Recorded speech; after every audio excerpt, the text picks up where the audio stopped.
This is Mithali Raj. She is the first batswoman to score a total of 6,000 runs in international women's cricket. This is the story of a girl who was interested in Bharatanatyam, but eventually went on to become the women's cricket team captain. Mithali was the captain of the Indian team during the 2017 World Cup. India reached the finals, and we were so close to winning the Women's World Cup. You might have sat in front of the TV and watched the entire match. I watched the finals. I was rooting for our team. But sadly, our team lost the final match to England. We put up a tough fight though. Mithali has won 2 prestigious awards in her career, the Arjuna Award and the Padma Shri for her contribution to Indian cricket. Our women's team not only made us proud, but they also inspired millions of girls to pursue cricket. Among the members of the Indian women's team, Mithali Raj became an icon for all women who are striving hard to succeed in a field dominated by men. Today, it might seem like a normal thing for a girl like Mithali Raj to be in the limelight for her achievements in cricket. But think about the scenario in the 1990s. Her neighbors might have egged her on to stick with Bharatanatyam and avoid a sport like cricket. In fact, people like you and me might have laughed.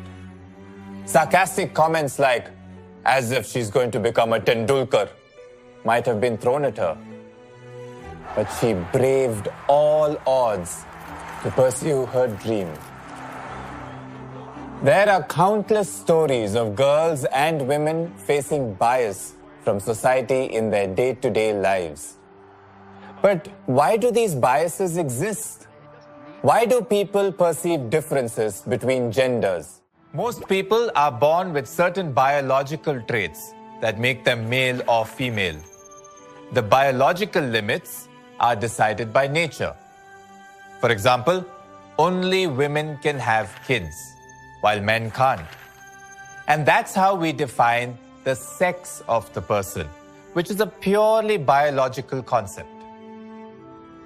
But society then constructs specific rules which state that boys and girls are supposed to behave in a specific way.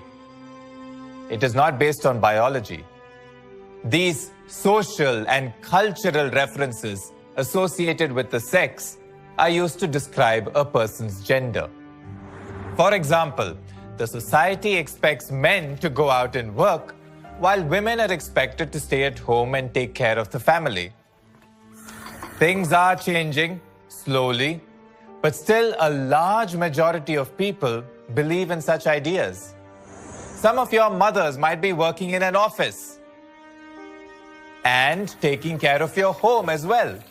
So gender is a concept invented by society.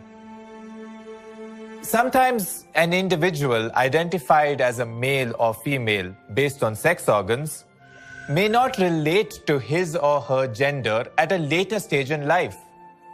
Such people are called transgender people. We usually come across gender stereotypes like pink being the color generally worn by girls and blue generally considered as a boyish color. I'm sure you would have encountered all of this around you. Girls are expected to participate in gentle and graceful activities like dancing, while rough and physically challenging activities like sports are traditionally meant for boys. Even though these rules are not written or spoken, children absorb them while growing up because of the way they are raised by their families. One of the great things about living in our times is that a lot of these ideas are being challenged. But there is still a lot of work to be done so that gender roles are not restrictive. This means that we have to stop telling little girls that they can't play cricket and stop telling little boys that they can't play with dolls. Sex is a biological term decided based on the reproductive ability of a person. Gender is a concept invented by society. It assigns different expectations to individuals based on their sex. Sex is decided by nature and gender is determined by society.